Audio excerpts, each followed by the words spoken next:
Hey, what is up, ladies and gentlemen? High on Life 1012 here, bringing you another Black Ops 2 commentary, the first since early February, I believe, and let me tell you, it's not easy trying to upload videos to YouTube while attending school. It's actually quite difficult because you have to find the time to sit down, talk to yourself for about 10 to 15 minutes, figure out which video you're going to use for that upload, and then start putting it all together, which is a pain in the butt because you have to worry about the editing, the rendering, and also the uploading. So it is very time consuming. However, I feel like I would be able to do this full time if I had the time.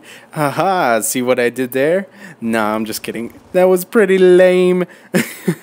But anyways, I hope you guys are enjoying yourselves and being the best that you can be at Call of Duty. Yes, that sounds very, very nerdy, but you know, most of us love playing competitively in terms of video games, and that's certainly how I feel when I get in that mindset where every game matters. And I think I already made mention of this in one of the other videos. It does get to the point where I do rage if things aren't going the way I would want them to.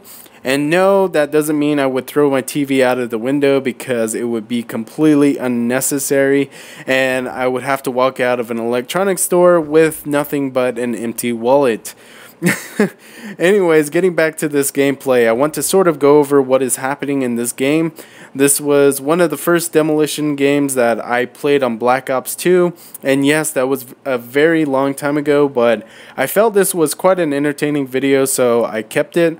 If you hadn't noticed already, I did come into this lobby late with my team being down a point, and I sort of brought him back into the game. And the reason why I say sort of is there was another player on our team that was trying to keep them in the game, and he did help out quite a bit in the second round and also in overtime.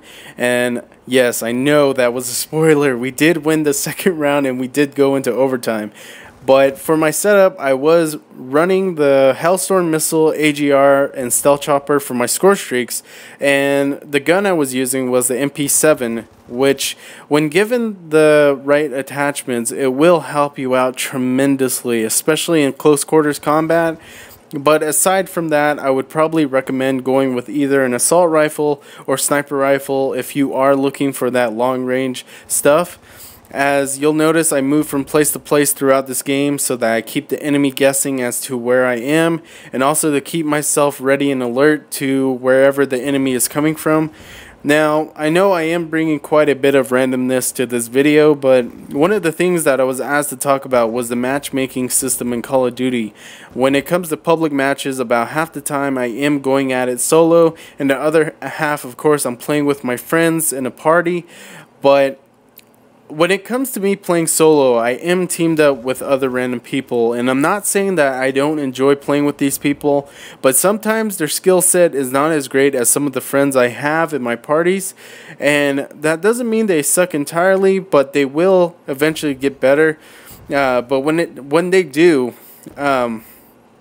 or actually, when I do end up playing with these random people, things do get a little rough. You will notice that most of the matches that you are put into with these random people are against maybe other random people, but most of the time it is against other parties. So it does become very difficult for the randoms to put together a good game against these parties, because they don't know how to work themselves out of or around situations they are put into against these parties.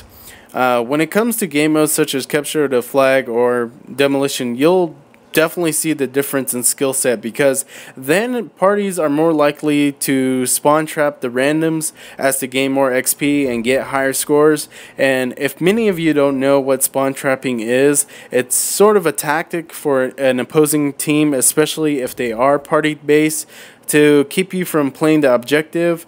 And it also gives them opportunities to get free kills from you, because by the time you find yourself in that situation, you are probably trying to scramble away like a scared Bambi, or you might end up quitting. So when it comes to the matchmaking system, one of the things I would like to see being implemented into it is when there are parties of 4 or more people, they should be matched up with other parties of 4 or more people.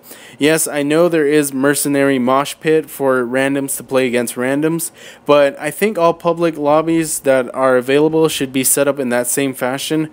But that's just my opinion. Again, if you have anything to say about it, I would like to hear it. Do leave a comment in the comment section below, and we'll have ourselves a fine and dandy conversation.